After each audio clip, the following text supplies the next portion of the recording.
I snapped awake with a violent shudder, drenched in cold sweat. I frantically touched my face, smooth, unbroken, no burns, no decay. I looked up. My husband Julian stood across from me, frowning, sliding divorce papers across the table with barely concealed impatience. You were the one screaming about keeping custody of Grace. So why are you suddenly backing off? I stared at him, then at the unsigned papers on the table. And just like that, everything came rushing back. Finally, I realized I'd been reborn, back to the very day I filed for divorce. The front door flew open. Grace stormed in, her face already twisting into that familiar sneer. Isabella, you're just jealous that Dad loves me more. Think I'm going anywhere with you? Dream. She pressed herself into Julian's arms and tilted her chin up, smug and triumphant. Nobody's tearing me and Dad apart. I'm going to be Daddy's little girl forever. Watching her cling to him like that, possessive and almost obsessive, I felt a chill settle deep in my bones. It wasn't normal. I'd noticed it since she was small. Her attachment to Julian went far beyond a daughter's love. It was an emotional fixation, unhealthy, consuming, almost as if she believed he belonged to her. In my last life, Julian had cheated, and I, terrified of what a stepmother might do to Grace, gave up almost everything I had just to keep custody of her. What I got in return was her testimony on the stand. Every word aimed to destroy me. Your Honor, my mother is a monster. She's abused me for years. She's jealous of the bond I have with my father. Please don't make me go with her. I had no way to defend myself, just the cold stares and the whispers.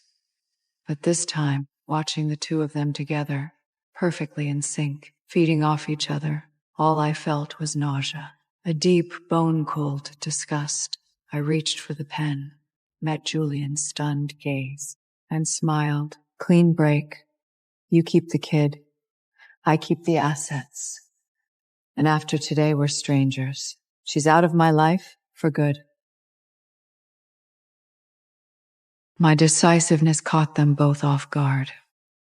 Neither Julian nor Grace saw that coming. Grace never even tried to hide how much she hated me, not even when she was little. In my last life, she burst into our bedroom the moment Julian and I were together, physically forcing her way between us every single time. When she was 8, Julian cut a piece of his steak and put it on my plate. She lost it completely, sprinted straight up to the rooftop terrace, and stood at the edge. Either Dad backs off from Isabella right now, or I jump! She'd even station herself behind me while I did my makeup. Doesn't matter how much you paint yourself up. You'll never be prettier than me. Stop embarrassing yourself in front of Dad. And Julian just gave that calm, polished smile of his and let it go every time. She's just a little too attached to me. Why are you getting worked up over something a kid said? That indulgence was what fed the monster, year after year. He let it grow until her obsession with him stopped resembling anything like a daughter's love at all. Grace clicked across the floor toward me in her heels, patience already gone. Are you signing or not? Stop wasting our time. I picked up the pen and signed without hesitating. You want to stay with your father that badly? Fine. I respect that. But from here on out, we're done. All of us. They both went still, clearly not the reaction they'd expected. I reached for the agreement. Grace snatched it out of my hands. Hold on. Why does she get hundreds of thousands in cash and the house? She's a divorced nobody. She doesn't deserve a single cent of Dad's money. She latched onto Julian's arm, turning on the full performance. Dad, you promised all that money was for my clothes and bags. Don't you dare give it to this old hag. She had no idea. Julian had been cheating on me for months. No idea this settlement was the minimum I was even entitled to. Julian guilt written all over his face. Put on the role of the generous, soft-hearted father. Grace, sweetheart, I'm just being kind to your mom. Don't overthink it, okay? I leaned back in my chair and laughed, short, dry, humorless. What a performance. Devoted father, magnanimous, ex-husband. Let's see how long that lasts, Julian. Once you've moved your little intern girlfriend Vivian, and Grace finally figures out what you've been up to. I didn't say another word. I picked up the signed agreement, stood up, and walked out. This marriage was a bad joke that had gone on long enough. This time, I was the one ending it. Grace was convinced she'd won. She was practically vibrating with it. She ran into the living room, stretched up on her toes, and tore our wedding photo off the wall, hurled it face down onto the floor. Then she went to work on it with her heel, grinding it into the tile, over and over, right on top of my face in the photo. One! He's mine! Dad is all mine! I watched her, spinning around the room, half delirious, like she just conquered something. I didn't feel angry, not even close. Mostly I just felt sorry for her and a little embarrassed on her behalf. She thinks she has won Julian all to herself. She has no idea there is already someone else waiting in the wings. Someone barely older than she is. I turned and went to pack up the guest room. It had been Julian's idea, actually. Or rather, his anxiety talking. He was worried I'd change my mind after filing. So we'd agreed I'd stay in the spare room during the waiting period while I found somewhere new to live. The moment Grace realized I was only moving a few things down the hall and not hauling my luggage out the front door, she snapped. She shoved past me into the guest room, grabbed the clothes I just folded, and pitched them straight into the trash. Why aren't you packing your suitcase? You're still trying to stick around? Get out! Dad, make her leave! Julian, thoroughly exhausted, tried to be the voice of reason. Grace, it's just temporary until the paperwork comes through. She's staying a few weeks, that's all. Grace wasn't hearing it. Her eyes had gone red at the edges. I know exactly what she's doing. She's trying to worm her way back in, play hard to get so you'll chase after her. Don't fall for it, Dad! I stood in the doorway and looked at her. This girl I'd carried for 9 months, raised with my own hands. The hatred coming off her was rawer than I remembered. More vicious. Like she wasn't even trying to disguise it anymore. Somewhere in the back of my mind, I could still feel the acid burning. I took a slow breath. Then I walked toward her and raised my hand. Slap. The force of it knocked her sideways. She crumpled to the floor, one hand flying up to cover her cheek, whole body gone still with shock. She'd grown up as my everything. No matter what she did, no matter how cruel she got, I had never once raised my voice at her. Let alone my hand. I'd swallowed it all. Every insult, every tantrum, every knife she twisted. Because she was my daughter, and I kept believing that love would eventually get through to her. She had absolutely no idea I had it in me. The shock lasted about 3 seconds. Then she collapsed into sobs, scrambling across the floor on her hands and knees and throwing herself into Julian's arms, shaking like a leaf. Dad, did you see that? She hit me! There it is, her true colors, finally! She's always been jealous of us. Every time you left the house, she'd take it out on me, and now look! Are you just gonna stand there? I watched her perform, the trembling lip, the wide, wounded eyes, the whole helpless victim routine. She'd been running this play since she was 4 years old, cooking up stories, dripping poison in Julian's ear, painting me as some volatile, abusive woman who couldn't control herself. And Julian, every single time, believed her without question. He'd look at me with that long, disappointed stare. Isabella, she's just a child. Sweet, honest. Why would she lie of something like this? If she's saying these things, maybe you should ask yourself what you're doing wrong. In my last life, I'd let it go on for years. I couldn't bring myself to accept that my own daughter genuinely hated me that much. I kept thinking if I was just patient enough, soft enough, gave her enough love. One day she'd come around. She didn't come around. It just got worse. By the time I finally understood what she really was, it was too late. Grace, you're 16. A little old for this kind of act, don't you think? It's embarrassing, honestly. Save your energy. Instead of coming after me, maybe keep a closer eye on what your dad's been getting up to. Julian's face went white. Julian dragged me all the way to the far corner of the balcony before he let go, his grip leaving marks on my arm. He shot a nervous glance back toward the living room, then turned on me, voice low and seething. What is wrong with you? The agreement was to keep this quiet. It's right there in the terms. A vein was pulsing at his temple. Vivian doesn't move in until next month. You blow this up now, Grace is going to fall apart. Is that what you want? Vivian, 20 years younger than Julian, 5 years older than his own daughter. A college intern he'd been keeping on the side for a year. And here he was, playing the concerned father. I felt my stomach turn. I shook his hand off me. Fall apart? Since when do you care? You've been sleeping with a girl barely older than your daughter for the past year. Did you think about Grace then? In my last life, I'd shown up at his office one afternoon unannounced.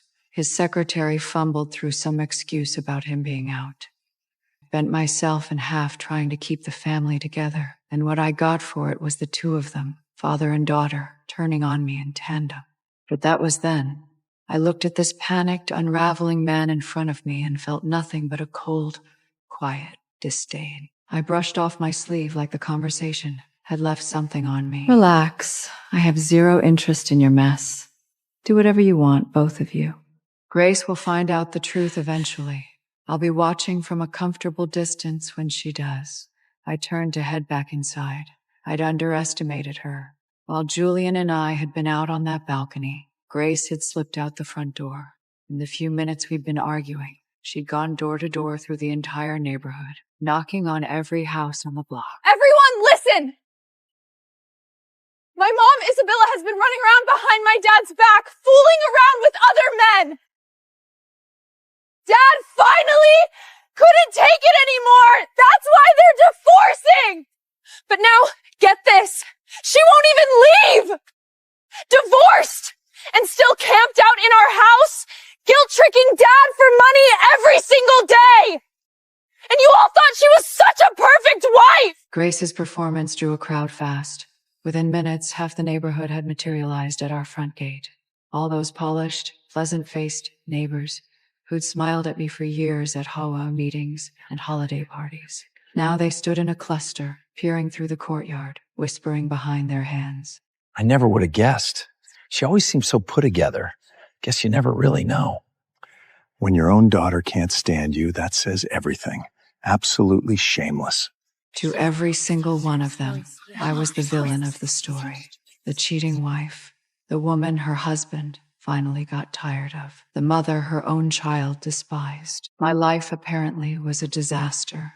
In my last life, being a stay-at-home wife meant I was home whenever anyone came to the door. Plumbers, delivery drivers, repairmen. Normal, unremarkable interactions. But every time a man set foot in the house, Grace would materialize out of nowhere with that poisonous smirk. Oh, Isabella, flirting with the help again?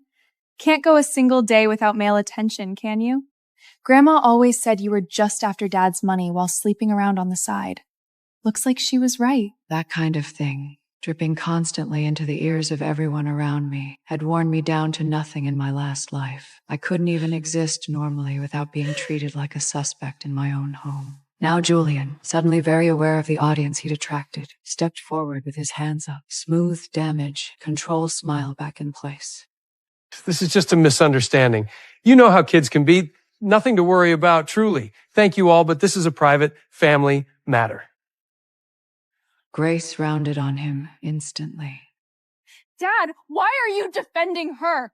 I'm on your side. Isabella, you hear that? You need to get out of this house. You need to get out of this house. I will never let you stay. His voice came out sharp and final. Enough! Go to your room, now! Grace's eyes filled with tears, not grief, but fury barely dressed up as hurt. And of course, none of it landed on Julian. This is all Isabella's fault. Everything was fine before her. Dad has never once spoken to me like that. Never! Not until she came along! I watched her and felt the last trace of pity evaporate. Not this time. I pulled out my phone, opened the messages, and held the screen up. Julian's texts with Vivian, hotel booking confirmations, photos, all of it, right there for the crowd to see. For anyone who's curious about the real reason for his divorce, Julian's been cheating. That's it. That's the whole story. And if anyone wants to keep spreading Grace's little version of events, go right ahead. My lawyer's number is very easy to find. The murmuring hit like a wave. Julian lunged for the phone, too late. I was already moving, phone in my pocket, bag over my shoulder, walking straight out the front gate without looking back.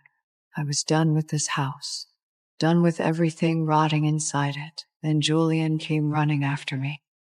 The devoted husband, the successful professional, the man who had it all together.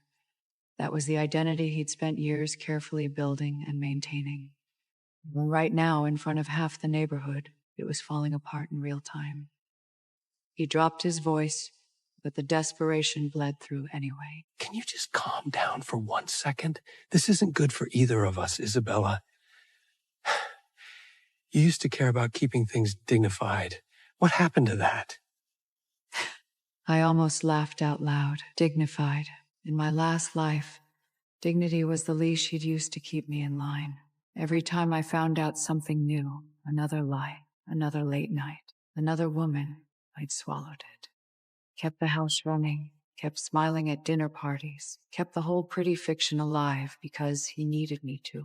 I'd known about Vivian for months before I said anything. I see exactly what this is. For what it's worth, Julian, nobody in this situation wants that divorce certificate more than I do. I've been counting the days.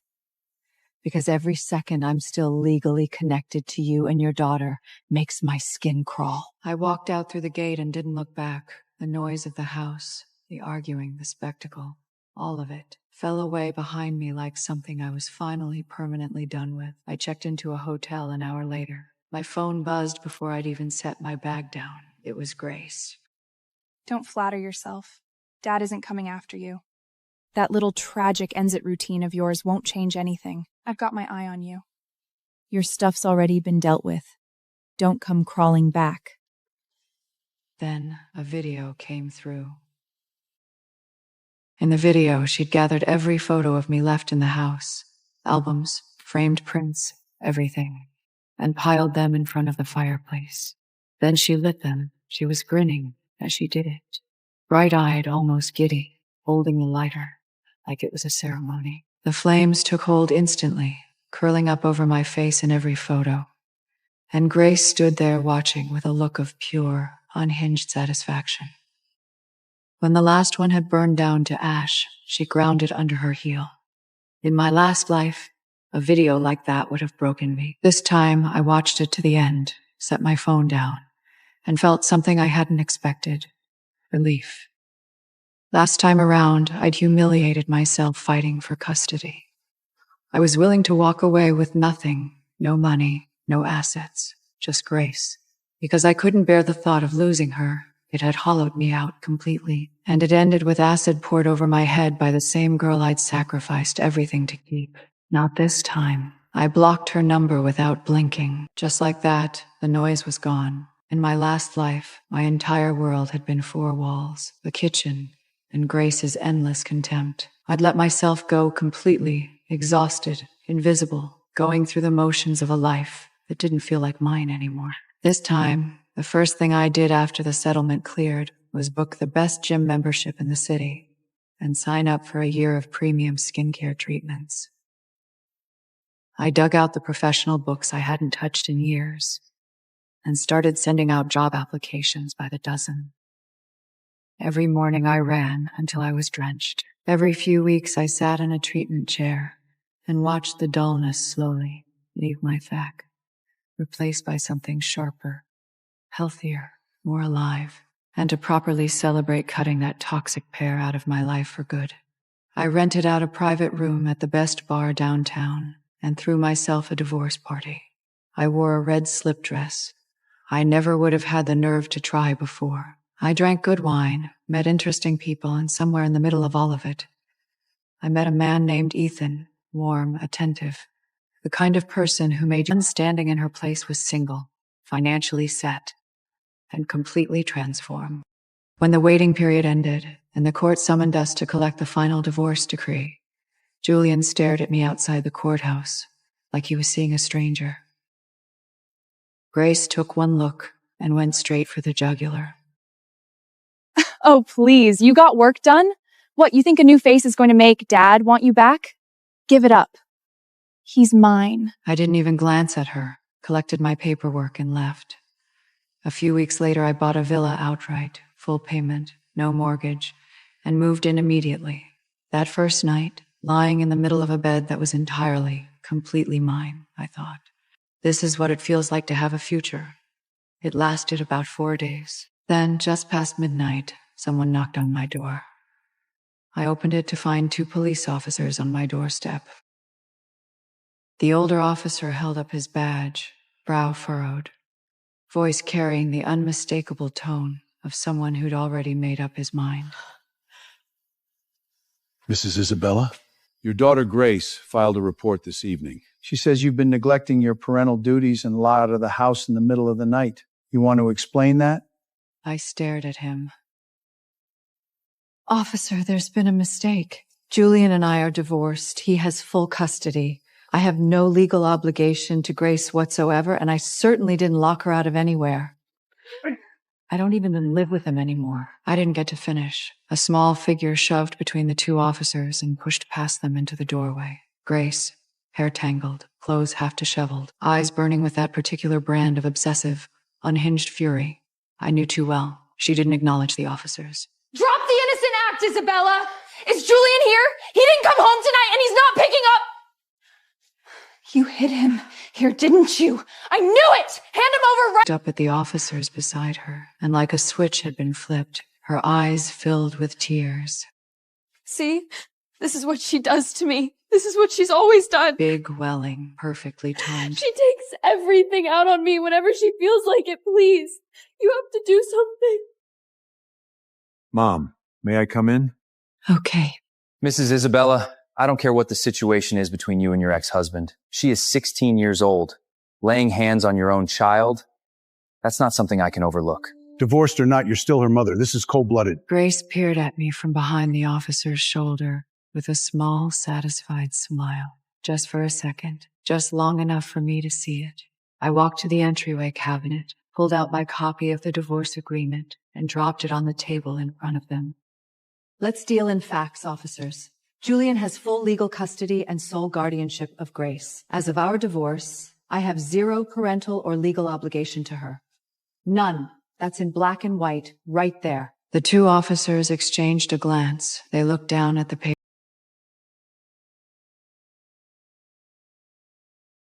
Today's my 3rd wedding anniversary with Cyrus Fenton. I know he's not coming home. But like always, I still make dinner. Because today is worth celebrating.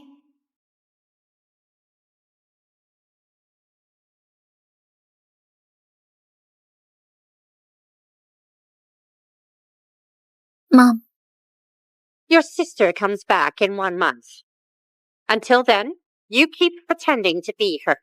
Once everything is over, I'll give you $30 million. That's enough for you to live the life you want. I understand.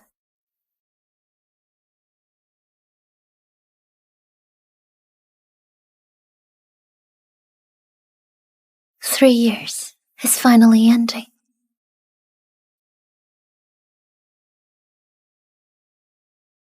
"3 years ago, the Fentons and Jensens announced an arranged marriage that shocked the world, and my twin sister, Sylvia Jensen, was the chosen bride of the Fenton family. But the night before the wedding, Sylvia left a letter and ran away. Mom, Dad, I don't want to be trapped by marriage, but I know this is my duty. Give me 3 years of freedom. I'll come back after that." Well, what do we do now? And just like that, to protect the business deals between both families. They had no choice but to bring back the twin daughter they abandoned in the village and make her take Sylvia's place as the bride. That person is me. Mr. Jensen, Mrs. Jensen, Ms. Elise Jensen is here. Dad, Mom.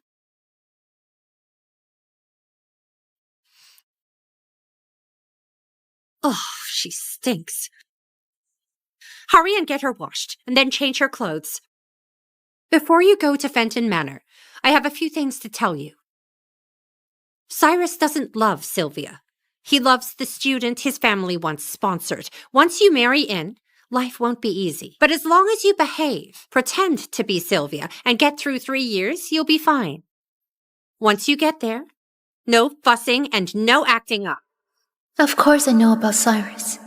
He's the most sought-after heir in the city. Women practically throw themselves at him.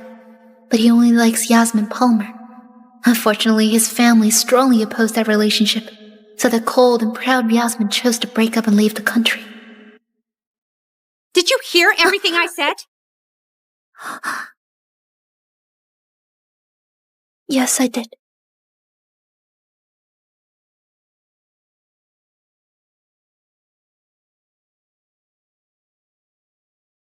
Life after the wedding was even harder than I imagined.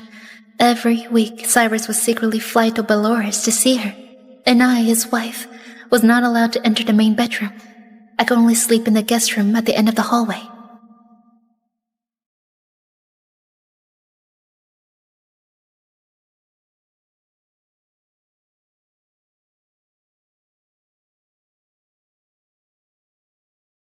I was always careful, doing everything I could to pretend to be Sylvia.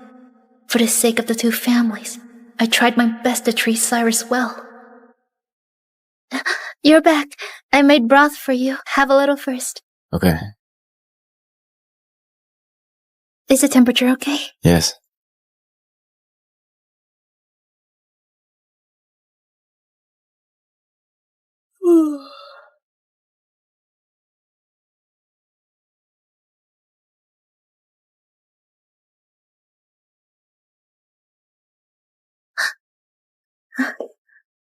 You're awake, so come eat.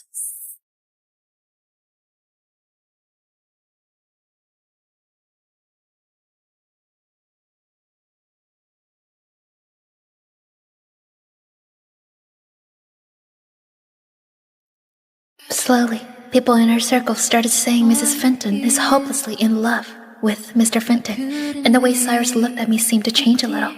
I'm so confused, face to face.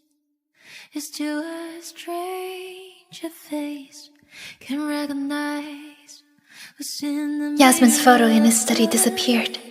His weekly trips to Belarus also stopped. Suddenly, He started to remember my birthday, it's crystal clear. giving me gifts. I found a mirror somewhere in my heart, and even started sleeping with me. Deep inside my heart.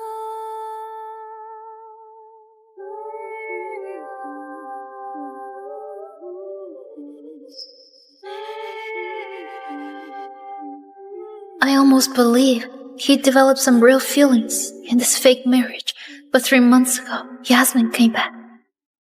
Here's the last dish. What? You're back? Okay, I'll come get you. Just like that, everything is back to how it used to be. Cyrus' entire heart has once again been claimed in Yasmin, and I've become a joke in our social circle.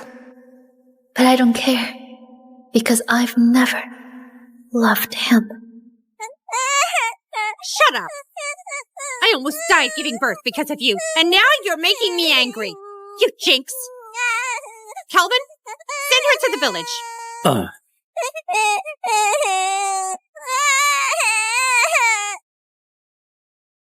I'm cold. I'm cold. I'm cold. I'm so cold. What do family and love even mean? All I ever wanted was the money and freedom they promised me. 1 more month, and I'll finally get the 30 million for pretending to be Sylvia. I'll leave this city and live a life that finally belongs to me.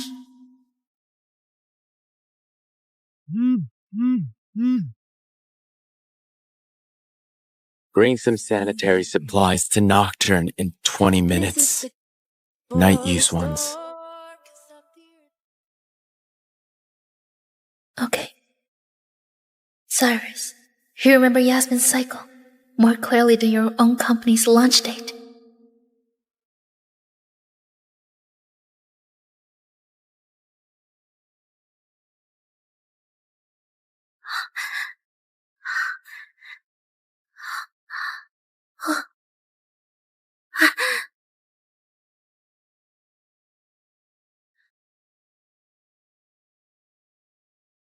Sir, how long to get to Nocturne? Normally, 40 minutes. Make it 20, and I'll give you an extra 200. Got it.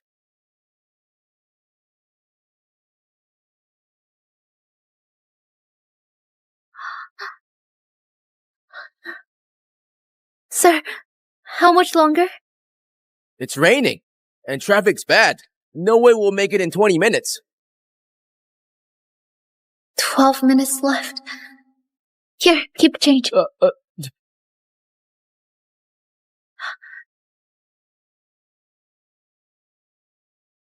Hey, miss!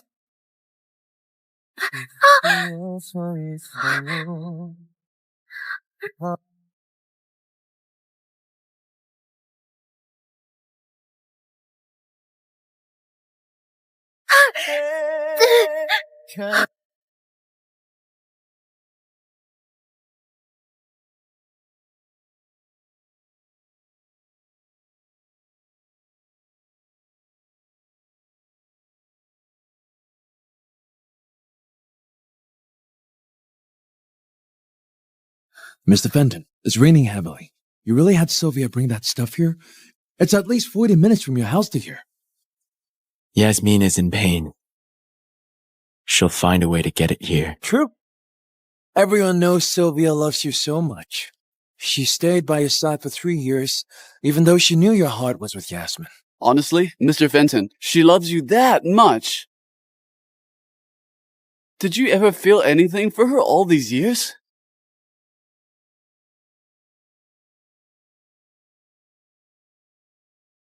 Between Yasmin and her, I will always choose Yasmin, no matter what.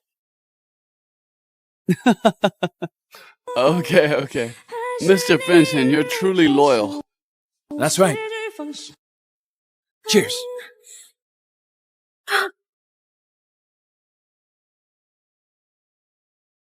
Fire can burn in my eyes if without. Damn, right on time. Sylvia, why are you soaked? Why do you look like such a mess? Didn't you say how to make it in 20 minutes? I was afraid you'd be anxious, so I ran over. Take them to the women's restroom. Then get some rest. I can reach into your heart. I know that. Who is it? Delivery for sanitary pads. I'm torn in two. I might breathe like less with this. Be the last. Why do I see a stare? Send me your eyes. Why do I see a sad? Send me your eyes. Why do I see a sad? Send me your eyes. Why do I see a sad? Hanging on there.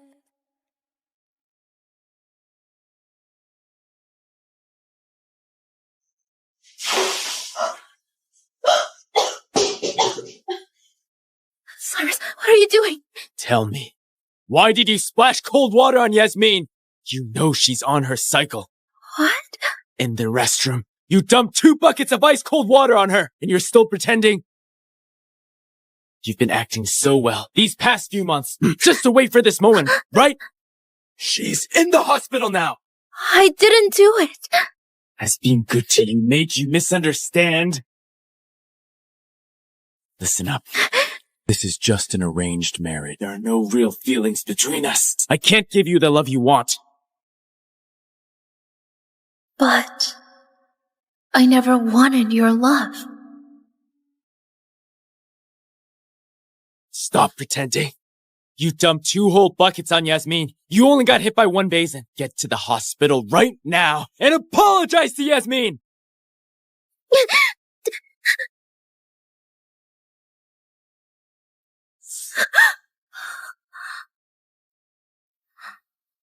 Elise, just hold on.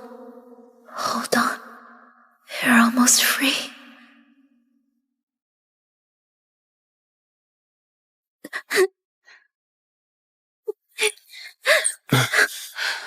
Cyrus, I don't want to see her.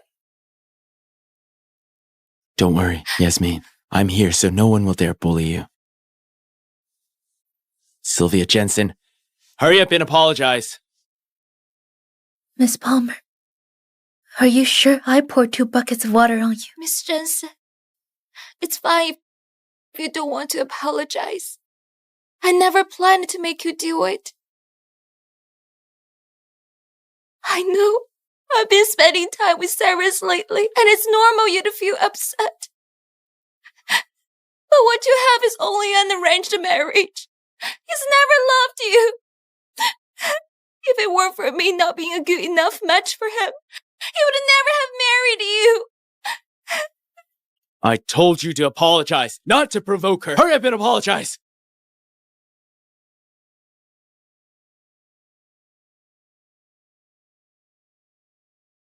I'm sorry. Kneel and apologize.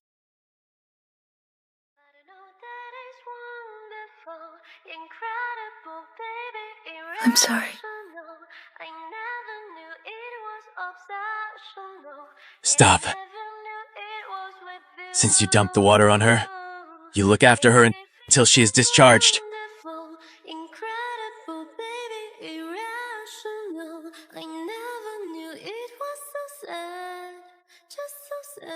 Okay. In the dark, with no light to save me. Miss Palmer, I made you some food. Hey, you don't have to do it. I'll handle it. Clean up the trash. Okay.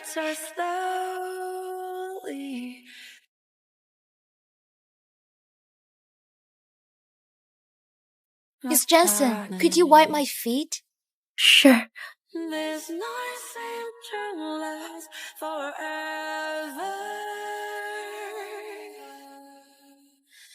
Am I meant to be in the dark? My goodness, I've never seen a wife this generous. It's been days, and she's taking care of her so intently. This is so rare. You don't understand. This is the highest form of love. She loves Mr. Fenton so much that she even takes care of the women he likes, just to get a little more of his attention. Ah, it's pitiful.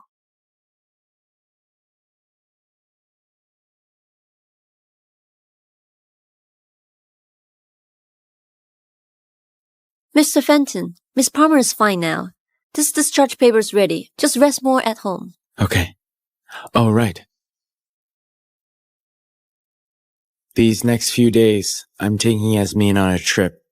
Don't call me. Miss Jensen, you've taken great care of me. Let's exchange numbers. That's not necessary. Yasmin just wants to thank you. Do it. Okay. Thanks. Cyrus, let's go. Okay. Finally, I don't have to face them anymore.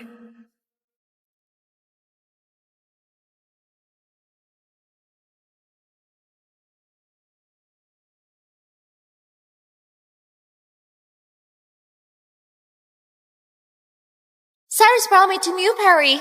It's so beautiful here. He said he'll buy me an island here one day. At the auction, Cyrus spent a fortune buying every piece of jewelry I liked. Does he do the same for you? Miss Palmer, you're really lucky.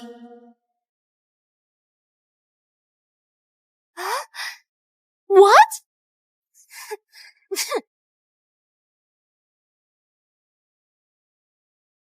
Today is the Fenton family's monthly dinner, but Cyrus still isn't back.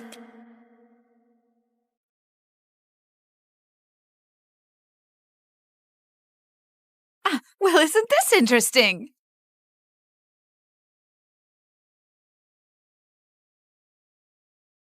Why are you here alone? Where's Cyrus? Something came up, and he can't make it back.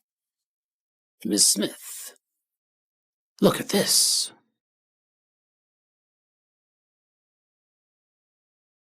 Sylvia Jensen, come with me to the study.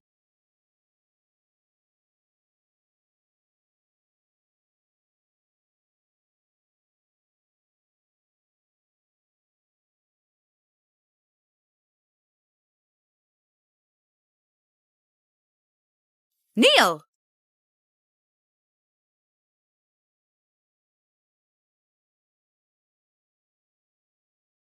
Useless girl. You can't even hold on to your husband. Now I'll give you two choices. Call him and make him come back. Or be punished. Even if I call, Cyrus won't return, and I can't interrupt his time with the woman he loves. If he gets angry, the business deals between our families could fall apart. I choose to be punished. Say that again. I choose to be punished. Go ahead.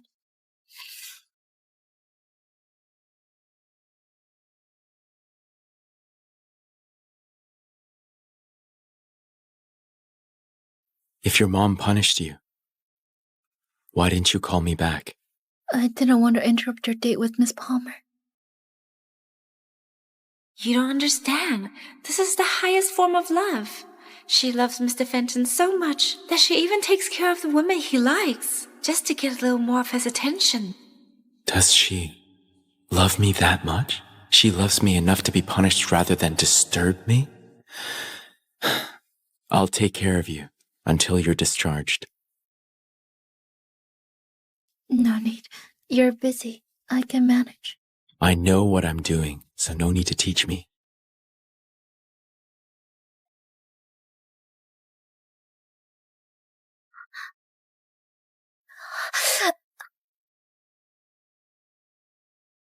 There's urgent work at the company. I'm heading back.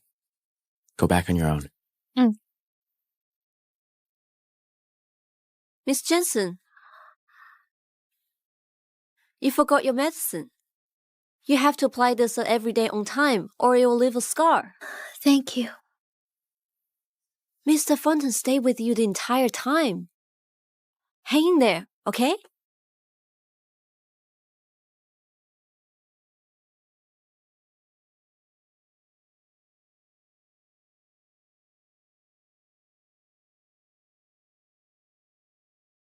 Are you blind? Do you know how expensive my outfit is? You're just like your bro. You can't afford to pay for this. Move aside!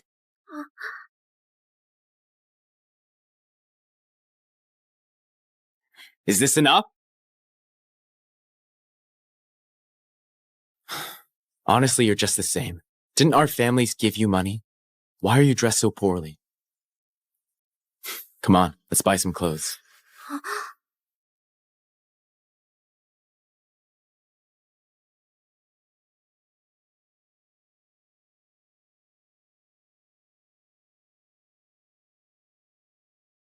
Wrap all of these up. Yes, sir.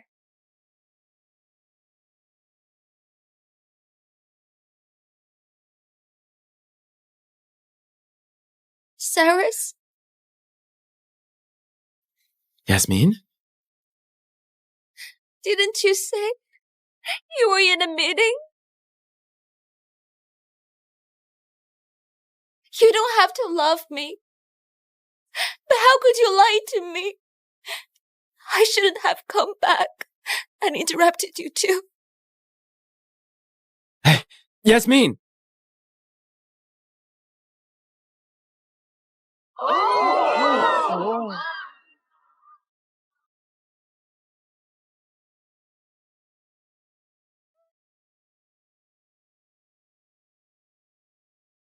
Move aside.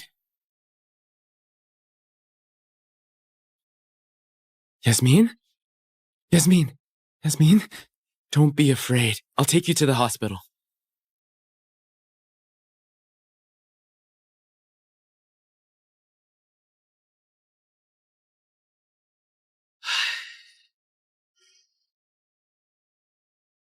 How is she? The patient is bleeding heavily. We need an emergency transfusion, but she's RH negative. The blood bank is low on her type.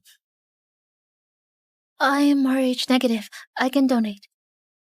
Saving her comes first. Follow me.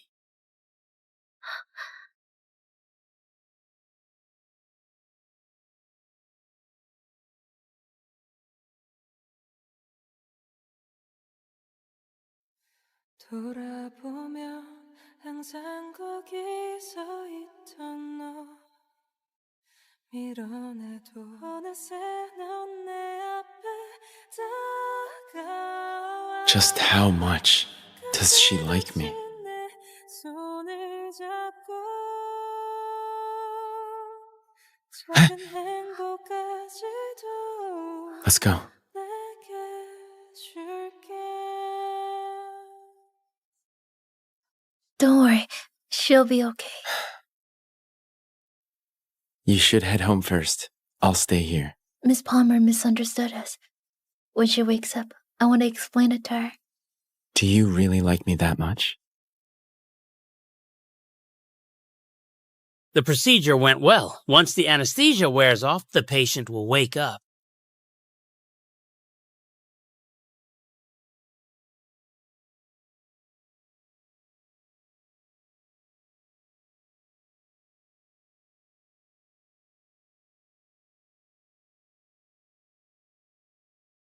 You're awake.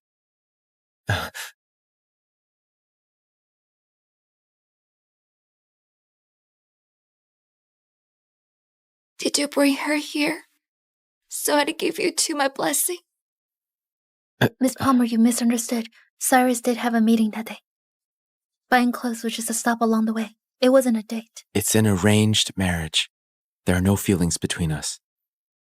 What's your proof? Prove you don't have even the slightest bit of affection for her. What do you want? I want her to stand in the rain for one whole day. I want her to stand in the rain for one whole day. Yasmin. You hesitated. So you do like her. Stand outside.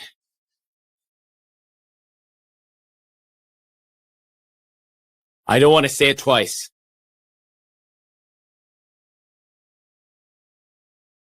Okay.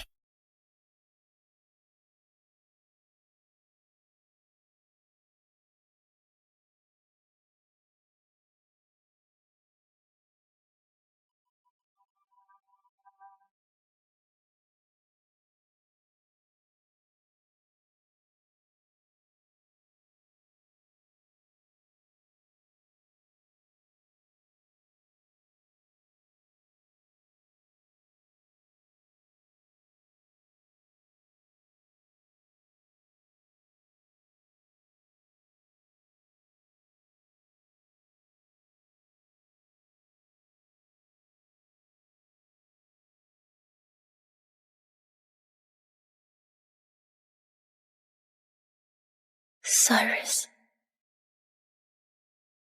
I knew you'd do anything for her, but I never thought you'd be this cruel.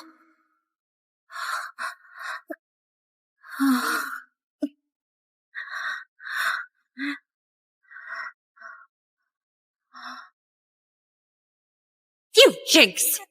Send her to the village.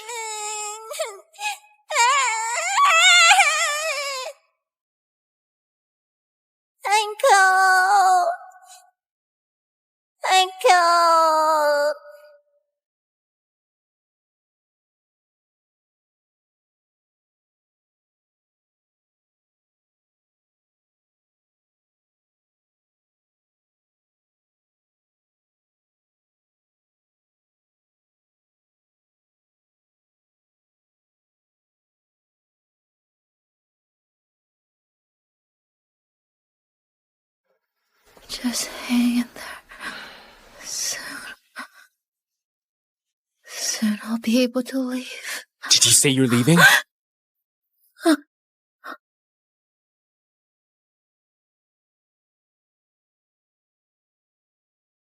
Leave? It's probably the fever. I was talking nonsense. You're on your cycle. Why didn't you say anything? If standing in the ring can make her forgive you, I should just stay quiet. Do you like me that much? No, I don't. It's to maintain the relationship between the families. When Sylvia comes back, I can leave. Cyrus! I cut some fruit for you. Miss Jensen, how are you feeling? Miss Jensen, I heard you donated blood for me. Thank you so much. But we agreed on a food day in the rain. There's still a long way to go. Cyrus, let Miss Jensen finish what she promised. I don't want her to become someone who breaks her word.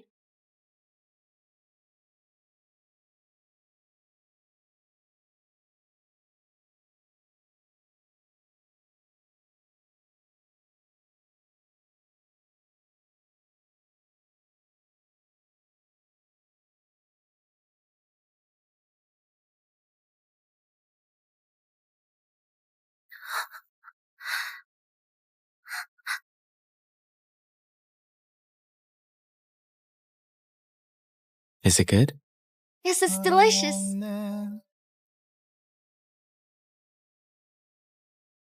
Cyrus, you've been feeding me this whole time. You must be tired. Here, let me feed you.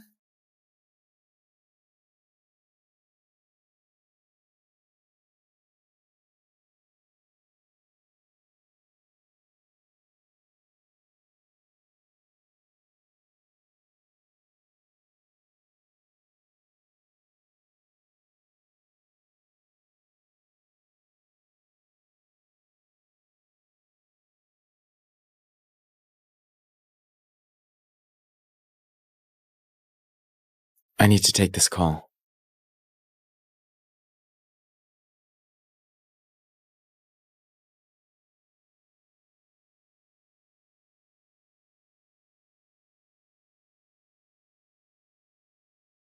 Sometimes I don't understand you. Everyone says you love Cyrus and are willing to do anything for him. But doesn't love come with possessiveness? I framed you and forced you to apologize, yet you didn't react. He made you stand in the rain, yet you didn't react. You even saw me being close to him. And still, no reaction.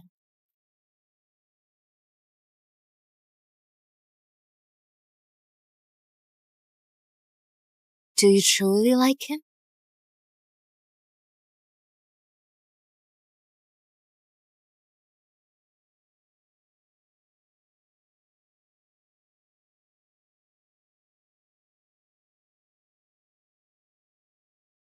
You're finally awake. If the rescue team had arrived a bit late, you might be dead. Look at Miss Palmer in the next room. She fell in too. And Mr. Fenton hasn't left her side. He's treating her like she's priceless. Where's your family? It's been 2 days and no one has shown up.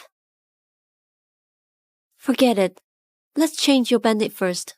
Your foot got cut up.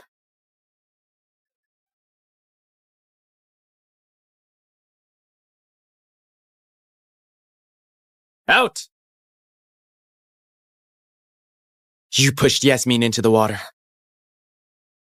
Yasmin told me. I didn't. Are you denying it? She fell into the water when she was young, leaving her traumatized. Sylvia Jensen, you used to be so tolerant. How did you turn into someone like this? So all that gentleness before was an act? It was just to win my attention, right? Very well. If you won't admit your fault, that's fine. Be ready to face the consequences. Cyrus, let go of me. Cyrus, let go of me. What are you doing? Yasmin is terrified of water, yet you pushed her in. I remember. You have severe claustrophobia. So tonight, you're staying here. Sorry. I'm sorry. I shouldn't have pushed her into the water. Please don't lock me in here. Now you know you were wrong? Too late. No, no.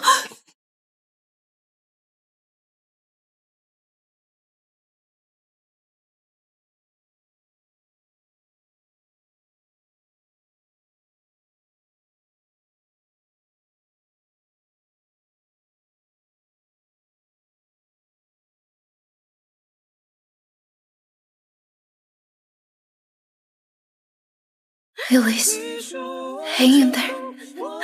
This is the last night. You can finally leave tomorrow.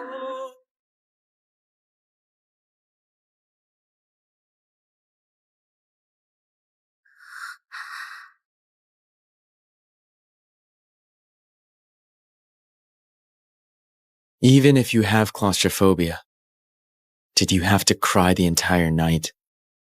Yes, may let a mouse in here. She would never do something like that.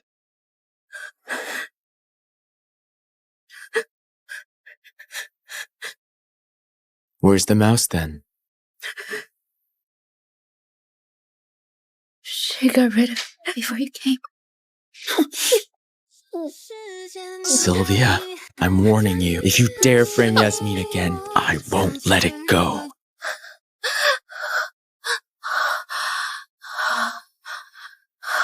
I'm staying with Yasmin for a few days. Stay home and don't cause trouble.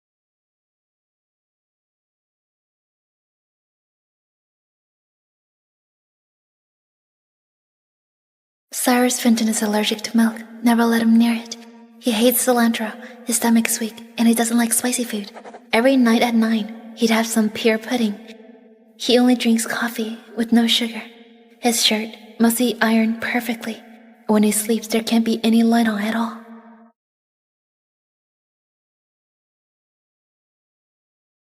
Thalia!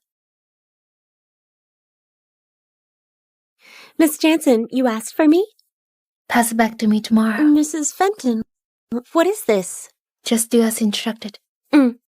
Okay, don't worry. I'll keep it safe.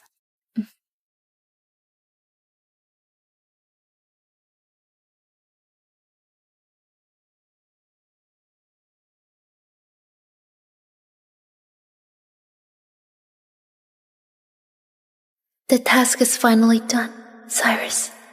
I hope you and Sylvia get along well.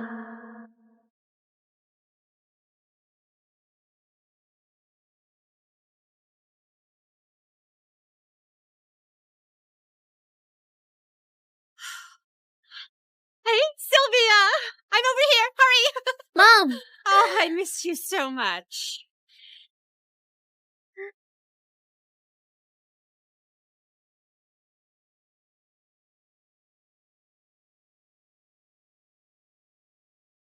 Elise, it's been so long. How are you still so plain and dull?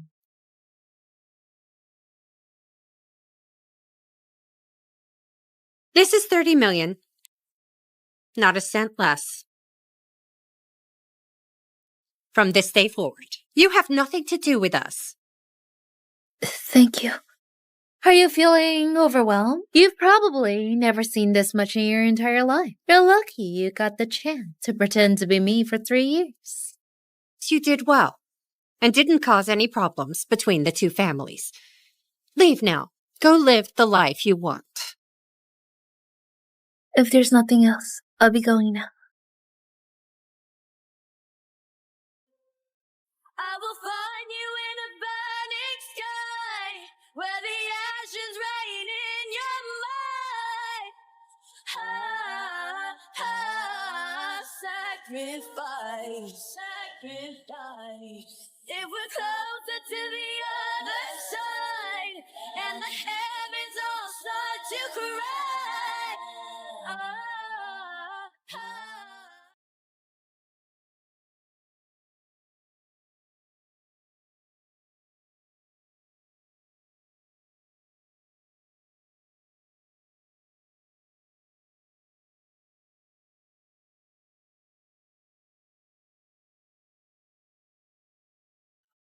Hi, Isabella. When are you and our daughter coming back? If you want to save your wife and daughter, bring $2 million to the ping location. Hello? Hello?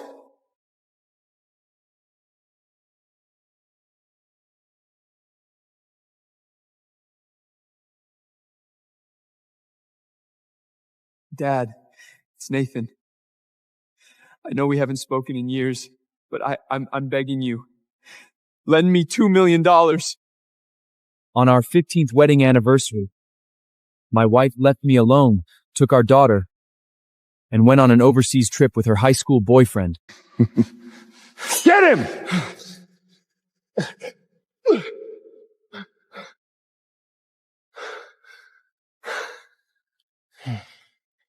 Julian! Thank God you're okay. Uncle Julian, let's go. We still have your birthday cake.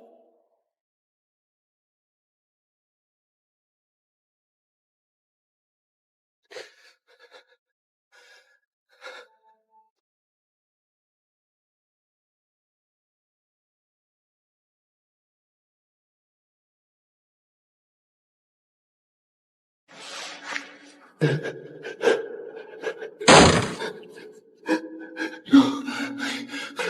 not again! Get up.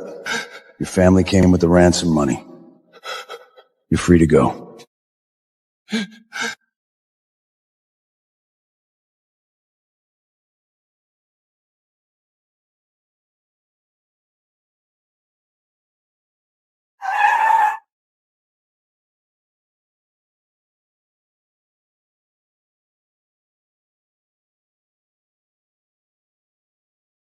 Nathan, sir, it is good to have you home. When I heard someone from my family had come to redeem me, I really thought it was my wife. It's your father, Mr. Whitney. He has been searching for you this whole time. 18 years ago, for your wife's sake, you cut ties with him completely. You even gave up SVA Group. And now you've seen for yourself. What did your devotion buy you? Come back. Your father needs you. SVA Group needs you. This contract was drafted by your father himself. Sign it, and you can walk away from that worthless household that never respected you and become the youngest chairman of New York's #1 investment company, a position worth tens of billions. 3 years, I've been tortured like an animal. My wife and my daughter were the only things keeping me alive. Sir, their lives were unaffected. These 3 years, they lived lavishly. They even wanted to collaborate with our company.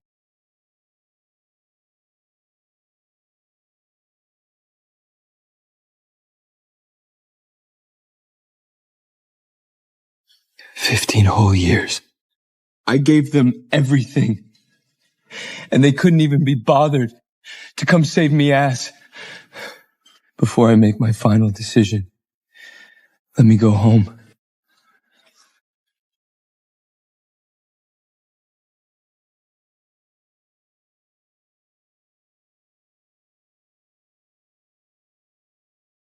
Sir, I'll give you some space.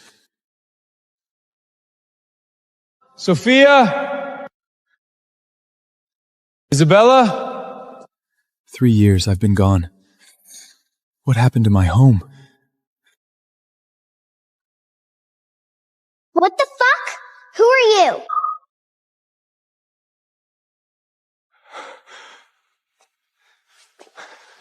Sophia, it's Daddy. Don't you recognize me? Here. Look, sweetheart, you remember this, right? You stink! Take your garbage away, I don't want it! Sophia, that used to be your favorite bear. Aren't you happy Daddy's back? Come on. Where's Mom? Sophia can help me? Julian, can you make it to the bedroom?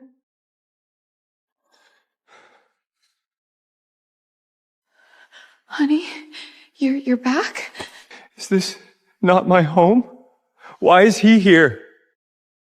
Has he been living here while I've been gone? Honey, it's not what you think. Please, just let me explain. You promised me. Promised that you would raise the money to bring me home.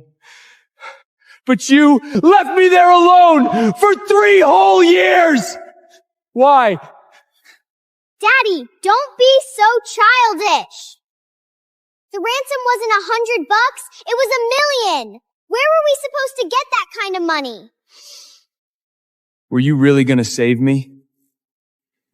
Or were you too busy taking care of this gigotto? Were you really trying to raise money? Or were you just supporting your little lover? How dare you talk about Uncle Julian that way? If it weren't for him, Mom's company would have gone bankrupt. The only reason she got the SCA partnership is because of Uncle Julian. See this? This is a global top-tier corporation. And you? Just a useless stay-at-home dad. Wait.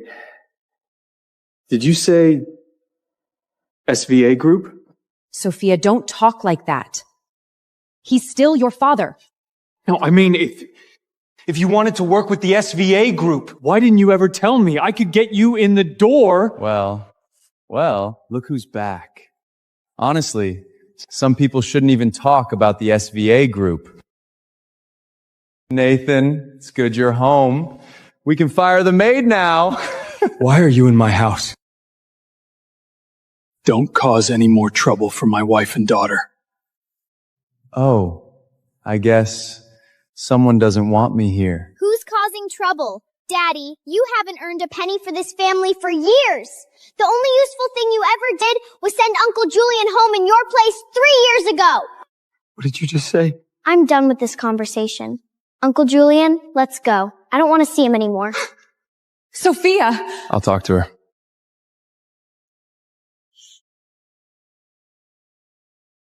Uncle Julian, I'm not wrong. My dad is a loser. I know, but he should have a little dignity. Even if his dignity isn't worth much, still, you should be gentle with him, okay? I'm sorry. I'll remind Sophia to be nicer. And Julian's only acting this way because he helped me secure the SVA partnership. Don't overthink it. But he's wrong.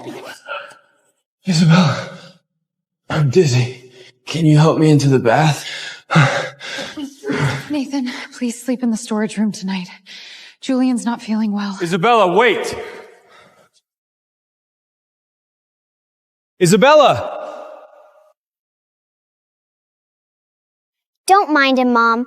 He's just trying to get your attention. Come help Uncle Julian.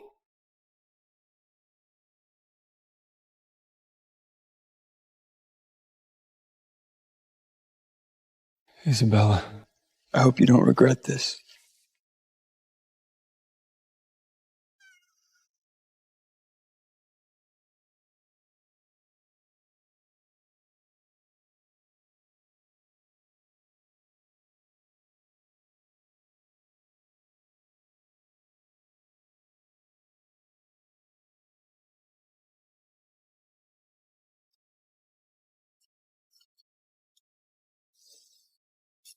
Maybe there isn't a place for me in this home anymore.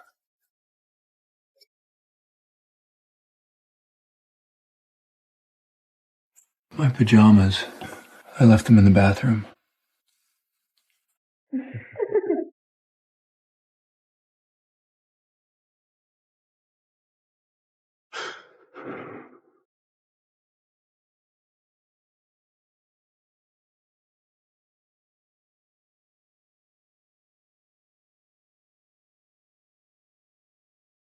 Your wife's hands are so soft. I'm really enjoying this back rub.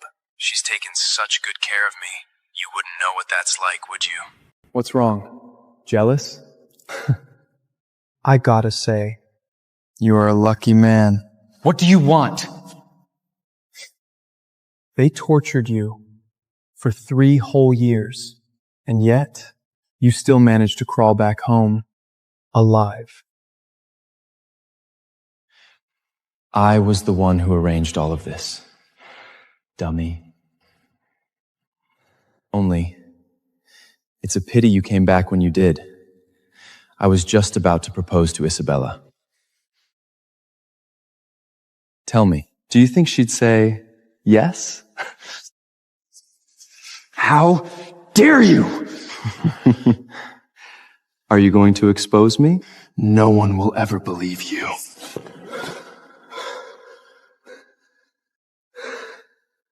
Julian, where are you? Nathan, believe it or not, even if she had to choose all over again, she would still abandon her husband of 15 years. And pick me. Honey, have you seen Julian? Nathan! Mom, Dad just fell. The truth hurts, doesn't it? No one loves you anymore. Fuck off, loser. You're right. I lost. Goodbye, Isabella. Sophia. I'm done with this family. Good thing you came in when you did. Your injuries were pretty serious. Any later and you might have been paralyzed. Where's your wife? She's busy. Busy taking care of another man.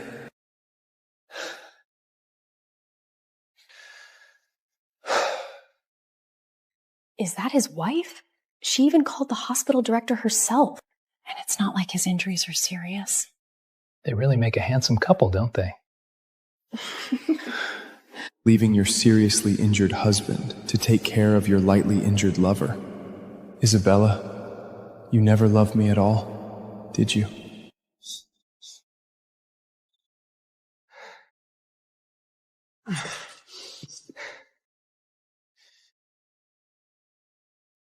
Nathan, what are you doing here?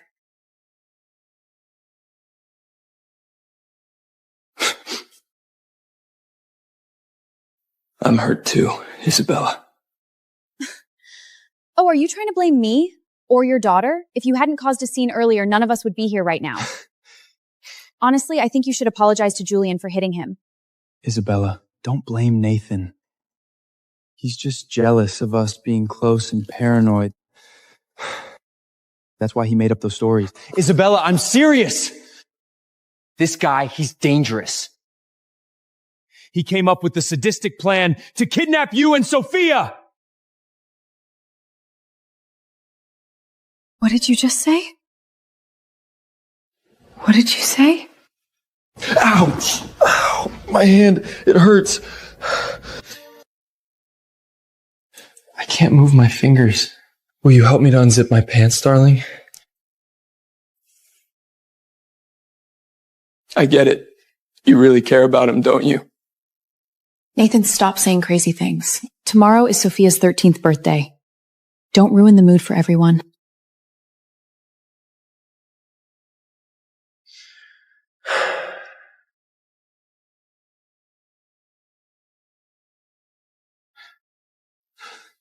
So this is it. I'm done. From today on, I live only for myself.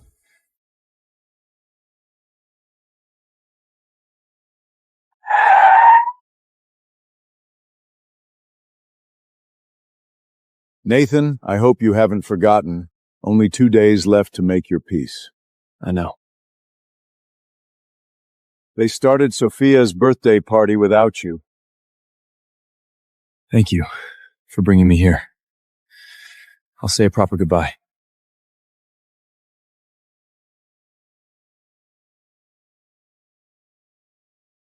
That must be the cake. I'll get it.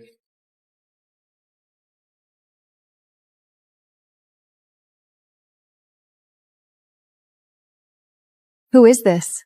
Some lost beggar or a cripple who wandered in by mistake?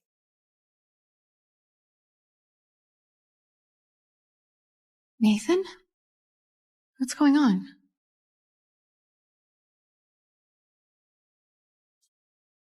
For those of you who may not know, I am Isabella's husband of 15 years and Sophia's biological father. This is so embarrassing. Mom, I told you I didn't want him here. Nathan, come here. Don't make a spectacle of yourself. Oh, how awkward, Isabella. All these years we thought Julian was your partner. Turns out this limping nobody is your husband?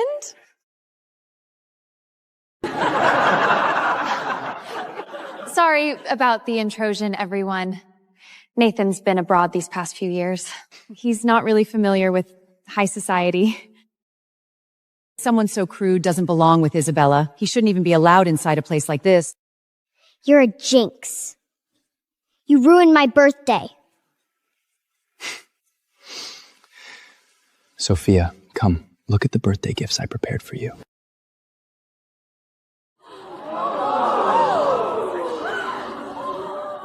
This, I had it custom made for you. A pink butterfly birthday cake. I recognize that cake. It's at least 6 figures. Wow. And this, a limited edition Mercedes sports coupe in the tune of 600,000. Thank you, Uncle Julian. You're way more like a real dad. Julian, isn't that a bit much? I've always thought of Sophia as my own daughter, so there's no one I'd rather spend money on. Unlike some fathers who are unemployed for years and can't buy their daughters anything nice. Speaking of spending money on someone you love, my final gift is for Isabella. What? A project contract personally signed by the Associate Investment Director of the SVA Group for $20 million. Only a gift like this is worthy of our many wonderful years together, Isabella. Wait. Isabella, that contract can't be real. Nathan, I think I know how hard it was to secure this contract. What I'm saying is the signature of some low-level investment director doesn't mean anything. Contract is not official until the CEO of the SVA Group signs it. Is this a joke? How the hell would you know anything about the SVA Group CEO? Don't ruin this for me just because you're jealous. I'm not joking. That contract is not legally binding. Don't listen to this crap. He's never set foot in an office, much less run a business. Pathetic.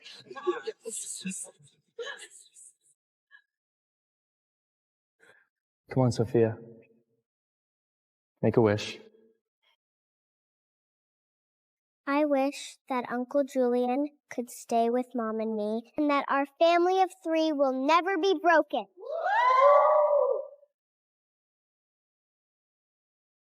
Oh my God, Isabella is so lucky to have a good man like Julian to take care of her. I heard Julian was Isabella's first love. She's known him longer than her so-called husband. Julian has shown so much generosity today. I propose a toast. Isabella, why don't you give him a kiss? First, to thank him, and second, to relive your first love's kiss from 20 years ago. Sound good? I love that idea! Kiss, kiss, kiss! Kiss, kiss, kiss! Kiss, kiss, kiss! Kiss, kiss, kiss! Kiss, kiss, kiss! Kiss, kiss, kiss! Kiss, kiss, kiss, kiss, kiss, kiss! Oh, right. I almost forgot Nathan's still here. Hey, Nathan, you don't mind, do you? Julian, I don't think we should do it. My husband looks pretty upset. It's just a kiss on the cheek. What kind of man would be petty enough to make a fuss over that? Exactly. I want to see Uncle Julian and Mommy kiss too. Besides, everyone brought me a gift except you. So why not count this as my birthday present? Kiss! Kiss! Kiss! Kiss! Kiss! Kiss!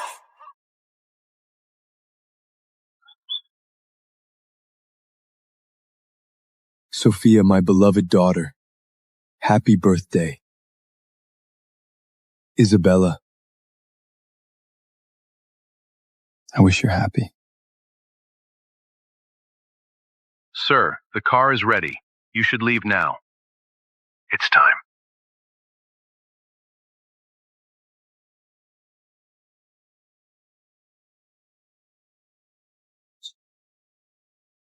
Are you all right, sir? 15 years, and this is how it ends. Let's go.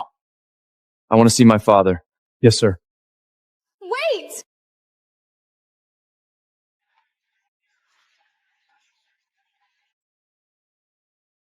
Honey, wait! Mom, don't go after him. But you know what he's like. He attacked Uncle Julian. This pour me routine must be another one of his tricks. Exactly. Isabella, Nathan is a deadbeat dad. He has no life. He's probably going home to swalk. Don't let him ruin Sophia's birthday.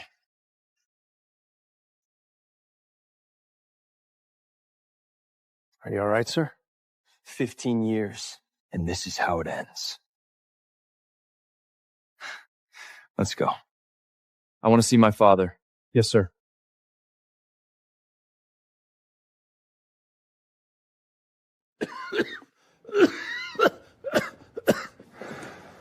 Father, I'm back.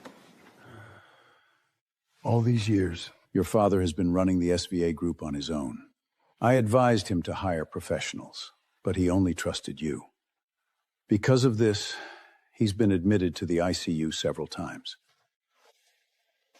I'm sorry, Father. I won't leave again, I promise.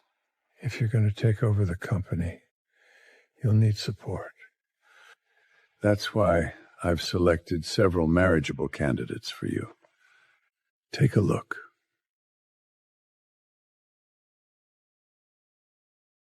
"22 years old and a master's degree in corporate management? Impressive." I didn't expect you to be this handsome, Nathan. I thought you'd be an old man. Amanda, It's okay if you don't want to date me. I'd understand. It's not that. I just need some time. There are a few loose ends I have to take care of first before starting something new. Daddy, I'm hungry. I want dinner now. That's strange. Whenever we came home before, Nathan would drop everything and come and greet us. He's been gone for 3 years. Maybe he's forgotten what his place is. Looks like we need to remind him then how to be a good house husband. Dad! Are you deaf? Could it be that after Sophia's birthday party, Nathan left home? Nathan, tomorrow is my company's 10-year milestone celebration. How can you just disappear like this? Do you even care about us at all? Should we keep trying to reach him? No, don't look for him anymore. You're funny. Excuse me. How can you just disappear like this? Do you even care about us at all? That was your wife, wasn't it? More like my ex-wife. Oh, Isabella, of course I'll be there. But this time, it won't be for you or Sophia. It'll be for my freedom.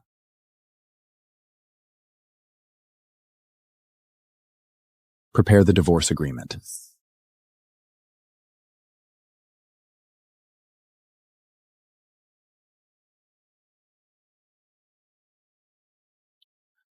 This is what you asked for, sir. Stay here and wait for my call.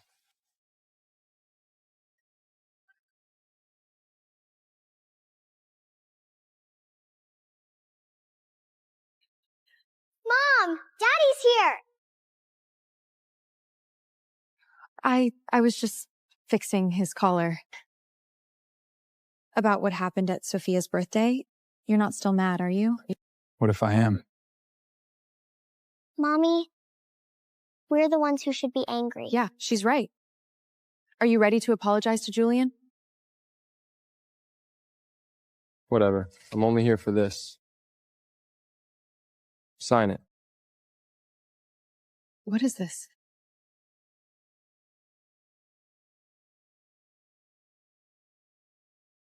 Welcome, everyone, to the 10th anniversary of Bella Inc. Let's invite Miss Isabella to the stage to speak.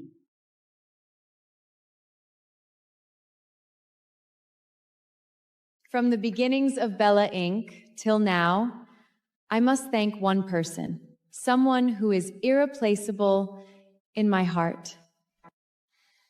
He has been there for me through all the behind the scenes. When I needed help most, he was there. And when I felt utterly lost, he encouraged me. So heartwarming, isn't it? If Isabella describes him this way, it has to be her devoted husband, right? Exactly. He is Julian. Nathan, what were you expecting? You knew this outcome all along.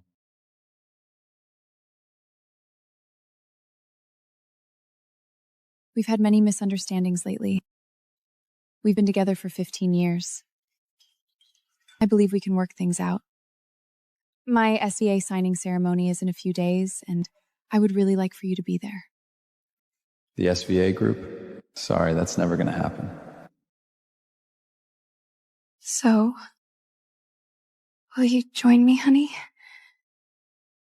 Thank you, everyone. Isabella, did you hear that? They love us. Uncle Julian, you look so handsome in a suit. You and Mom are really a perfect match. Sophia, don't say that. It's true! Isabella, long time no see. Congrats on your 10-year milestone. Thank you for inviting us to this fabulous event. Is it true that you run the company while your husband takes care of the family? What a pretty picture. That's not exactly true. My husband, he's Julian, of course, we know that. It's true. Taking care of Isabella and Sophia is my lifelong goal. You two are so much in sync. It's like you've been married forever.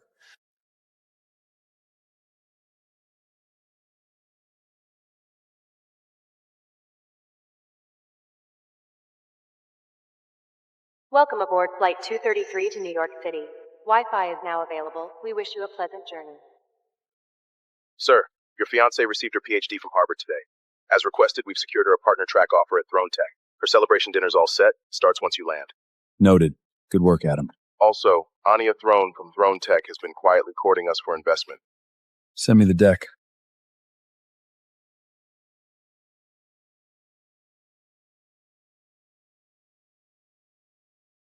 Parker, just tell my grandma I'd rather die than marry John Caldwell. Boss, the Caldwells are our best shot at the Titan. It's a $1 trillion powerhouse. Your grandma sees this marriage as the golden ticket. We can't afford to say no. I'm not marrying a notorious playboy to save my company.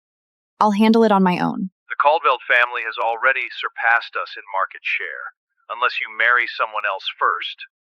Marry someone else?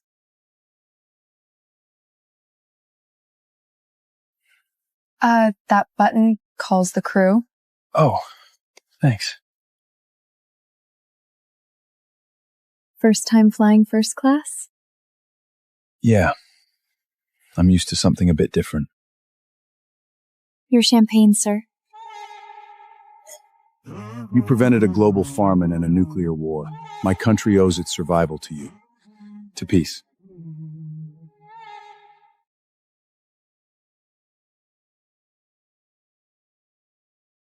What did you do in Africa? Just some volunteer stuff. Built shelters, took care of kids. Oh, wow, that's pretty cool. He probably didn't make a cent doing that, but the way he talks about it, like it mattered, he's unlike any other man I've ever met. I'm Anya, by the way. Arthur. Well, Arthur, this might sound totally insane, but would you mind doing me a favor? What favor? Let me introduce myself properly. I'm the CEO of Throne Tech, the heiress to Throne's fortune. I own 5 properties and 2 private estates. Annual income, $1 billion. And I want you to be my husband. What? I mean, a fake marriage, just for a year. I need someone to play my husband, and you just feel like the right man for me. Is that a joke? I'm serious. You can trust me. Google me. You'll see that I have no scandals, no addictions, nothing shady in my past. If you agree, we can sign the paperwork today. And I'll offer $100,000 a month, plus a waterfront condo in Midtown, in your name only. Tempting. But you have picked the wrong man. Already taken. I'm flying back to get married. Oh, I did not see that coming. Sorry. So that is it. Guess I just have to suck it up. You do not seem that helpless to me. Your AI subsidiary under Throne Tech, it has got potential. The Titan Group will be interested. But if that is your pitch deck to win them over, you are toast. Really? You might be a nice guy, but you don't know a thing about how the business world works. We might not be getting married, but I can still help you. Hey, what are you doing? Fixing your pitch. You're asking for 100 million? Try 100 billion. Excuse me? What? There. Done. What the hell did you just do? You sent that? You actually sent it? You were undersaying yourself. You hijacked my pitch! Do you have any idea what you've just done? I saved your pitch. Saved? You've ruined it!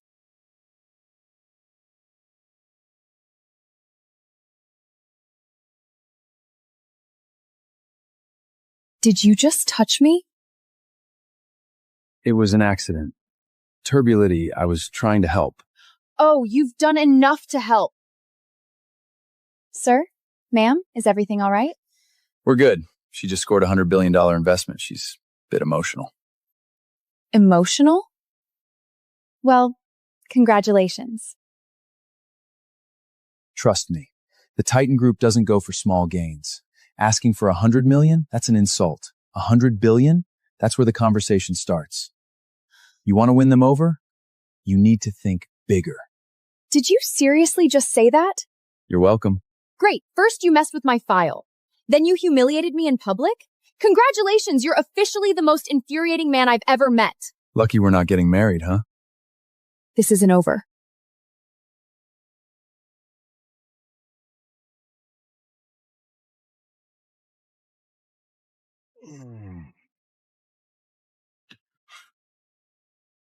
Help her land $1 billion deal and not even a thank you? Please. Serena would never. 5 years apart. She must be surprised when he sees me. You sure about this? Africa's far. It's not just a trip. I'm going to change the world, Serena. You always knew that was the dream. One more thing before I go.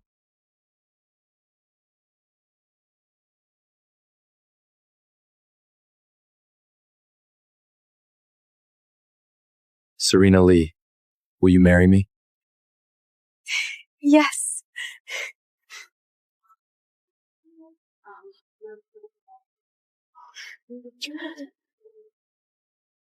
Let's get married when I get back.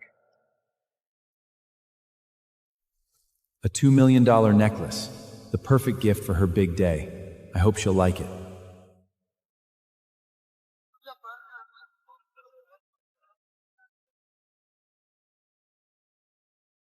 My girl, look at this. An entire party just for you. Throne Tech doesn't do this for just anyone. We've officially made it. It's just the beginning, Mom. You know, my dream is to become someone like Anya Throne, the CEO. But she's a mystery, never appears in public.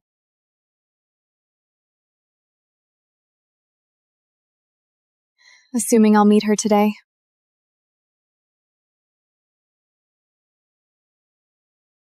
After all these years of my funding, Serena's finally made it.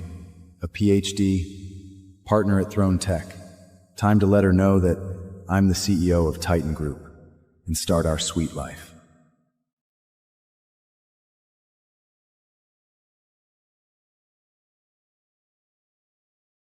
Is that Arthur? Isn't he begging for life abroad? What the hell is he doing here? Serena, congratulations. Arthur? I heard about the offer. Thought I'd surprise you. Why are you here? I flew back. For you. Let me guess. You heard about her throne offer, the salary, and you decided to claw your way back? What? Don't act surprised. 5 years you vanished. The second she makes partner, you show up with discount flowers and a name that means nothing. You shouldn't have come, Arthur. This, whatever we were, it's over. Let's break up. But we spent 7 years building towards this. We are supposed to get married. You said you loved me. You thought Serena would love you? Don't be absurd. My daughter has a PhD. She's the youngest partner at Throne Tech, pulling in $30 million a year. And you vanished to Africa and worked there as a builder. Do you really think that makes you worthy of her? My mom is right. We belong to different worlds now. I can't marry someone like you. No.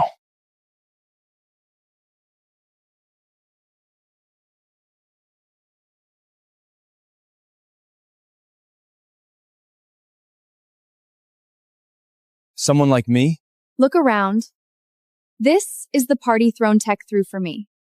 These people? Legacy investors. Real powers.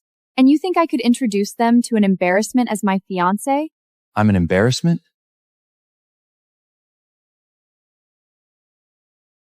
So that's what this did to you. One job offer from Throne Tech. And you think you're out of my league. Did you know, Serena? To me, Throne Tech is just a small fish. You arrogant little cockroach! How dare you look down on the top firm in this country? You want to know why Throne Tech gave you that offer? Because someone vouched for you, someone they'd never dare ignore.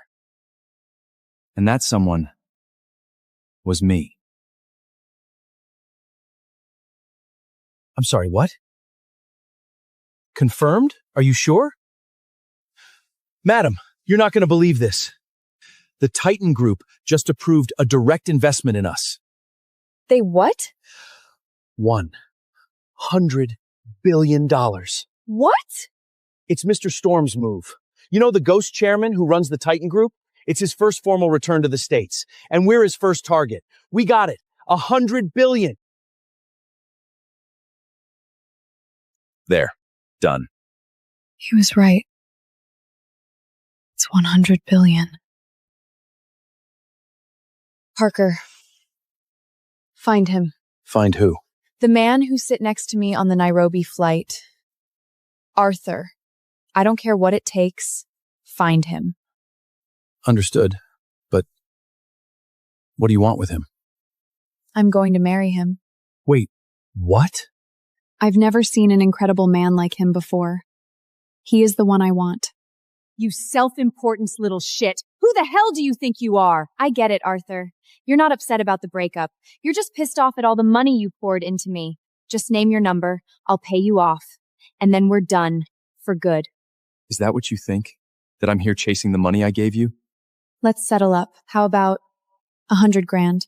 200,000? Serena.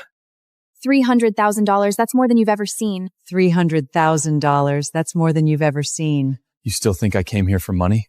Take it and get out of here. My daughter should have dumped you ages ago. You've got no house, no car, no savings. You can't even get a decent job. You're a lost cause. Is that what you think of me? For the sake of our 7 years together, don't embarrass yourself even more. Just take the money and leave. My daughter's done with you. Can't you get that through your thick head? He's not worth your time. Oh, where's Victor? Didn't he say he was coming tonight? Yeah, said he had something to handle first. Should be here soon. Victor? Victor, son of James West, vice chair of Throne Tech, practically next in line after Anya Throne. Only someone like him is a match for my daughter. Rich, charming, well-educated, and you're a penniless dropout. You're just a misstep she should have never taken. Arthur, Victor's on his way. You should leave. Trust me. You don't want to be here when he walks in. Because the moment you see him, you'll be ashamed of yourself. Now I see it. You didn't just break up with me because of the job. It was because of him. Victor. At least with him, I can build something bigger. Really? And you're so sure I couldn't help you build something better than anything he could? You? Please. So, You actually think you're better than me?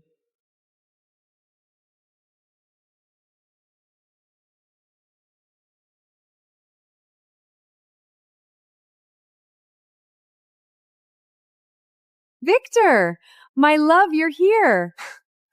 Let me guess. You're Arthur? Serena's ex-boyfriend? You look exactly how I pictured. Cheap suit, basic face, still clinging to the woman who left you behind like yesterday's trash. Oh, don't mind him. He never deserved to be with Serena. Just a pathetic shadow tagging along. So, you seriously thought you could compete with me? I'm Victor West, son of James West, vice chair of Throne Tech.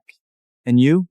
You're not even worth the dirt under my shoes. You're right, because unlike you, I don't need to cling to daddy's title to matter. Excuse me?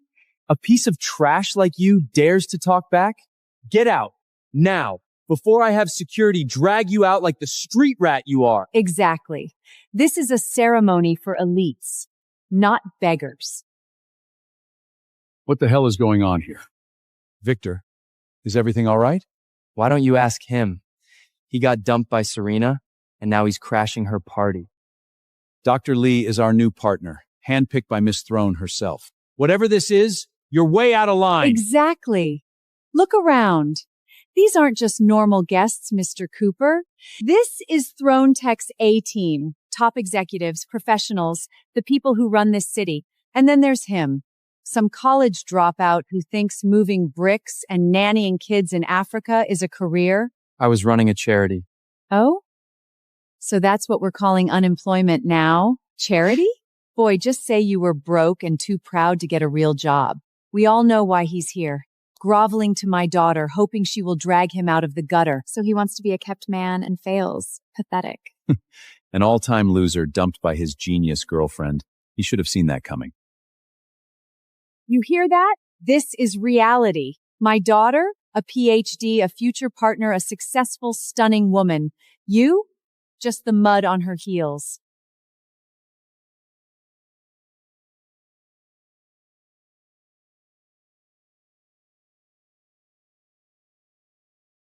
Now crawl back to the shack you came from. Your fairy tale is over! Arthur, a man can be broke or uneducated, but delusional, that's where I draw the line. No matter what you tell yourself, I would never marry you. Funny. You want to know my biggest mistake, Serena? Believing in you. 7 years of unconditional support, wiring money whenever you need to pay rent or tuition. I made you. And this is how you repay me? Don't twist it. I didn't force you to do any of this. I don't need to twist anything. I bank-raid your PhD, helped land your offer at Throne Tech, and you dropped me the second you made it upstairs. Don't credit yourself for my achievement. I earned all these by myself. I'm smart. I worked hard. I could have made it with or without you. No. You won't. You'll never know what you've lost. I bought this for you.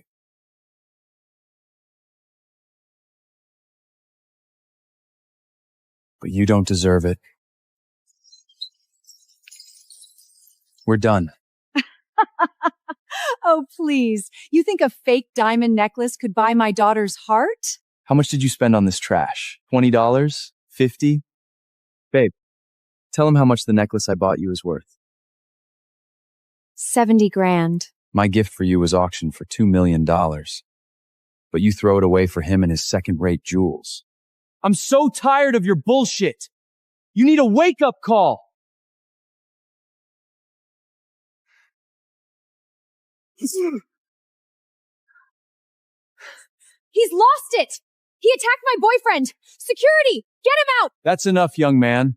Dr. Lee's an asset to Throne Tech, and this is her party. She says you're out. You're out. Now get lost. We found Arthur, madam. Where? He's inside Throne HQ, at Dr. Lee's welcome party. Sounds like things are getting ugly. Dr. Lee? Quick, head to the company now. Yes, madam.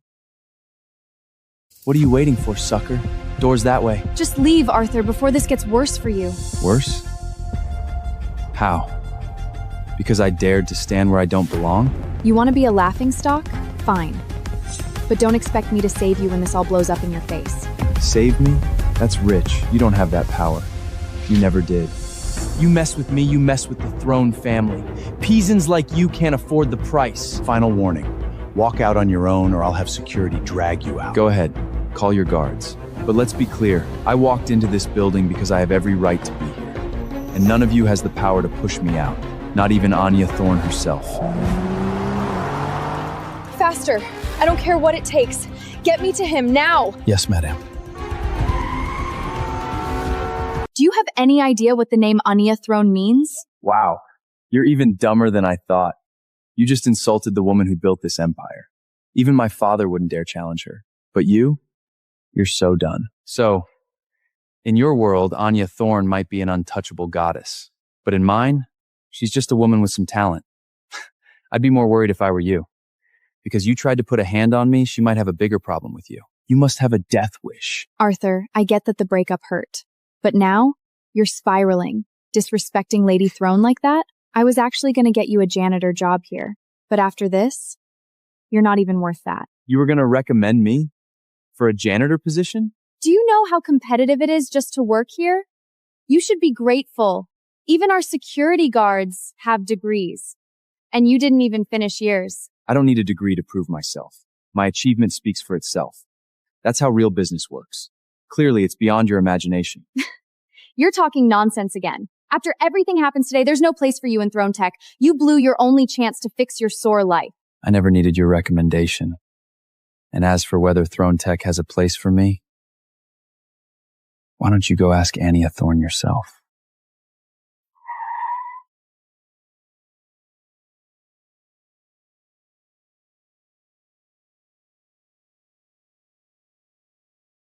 Where is Arthur? Conference hall, it's tense. From what I heard, he and Serena Lee were involved. She dumped him. They broke up? Well, that saves me the trouble of stealing someone's fiancé.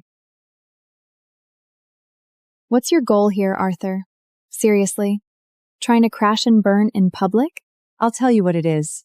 He couldn't have you, so now he wants to drag you down with him. Ugh, pathetic ex-revenge. Such a petty man.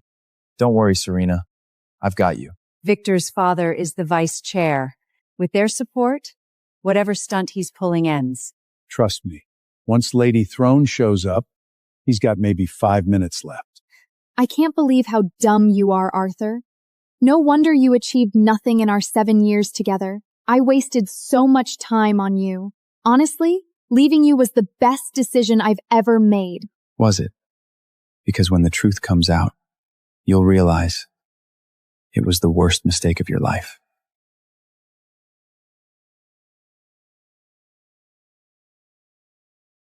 What? Lady Throne just arrived? Lady Throne. She came straight from the airport. She's in the lobby now. Wait, she actually came? Oh my God! She came to support Serena! You hear that? Anya Thorne is here for my daughter! My daughter is the future of Throne Tech! This is it. We need to take out this human trash before Lady Throne arrives. He's literally making the room smell cheap. Hear that, dumbass? Throne Tech doesn't take in strays. Get out while you still have legs to walk on. Here's your last chance. $500,000. $500,000? You're flattering him. It's worth it to keep him from ruining my night. Take the money, Arthur. Disappear. That's more than you'll see in 10 lifetimes. Be smart. Take it and vanish. You talk a lot about power, Serena.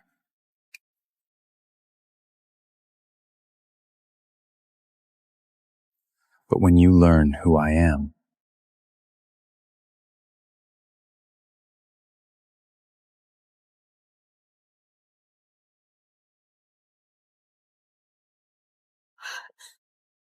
you'll be begging me for mercy.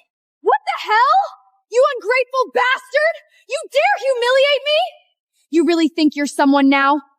Someone's gonna change everything? Then, make your little announcement. But if it's bullshit, you'll be crawling out of here, kissing every shoe in this room. Oh, come on. This low-status nobody doesn't even deserve to kiss anyone's shoes here.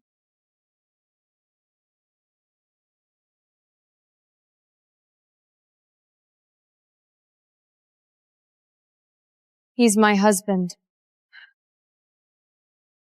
Is that status high enough for you?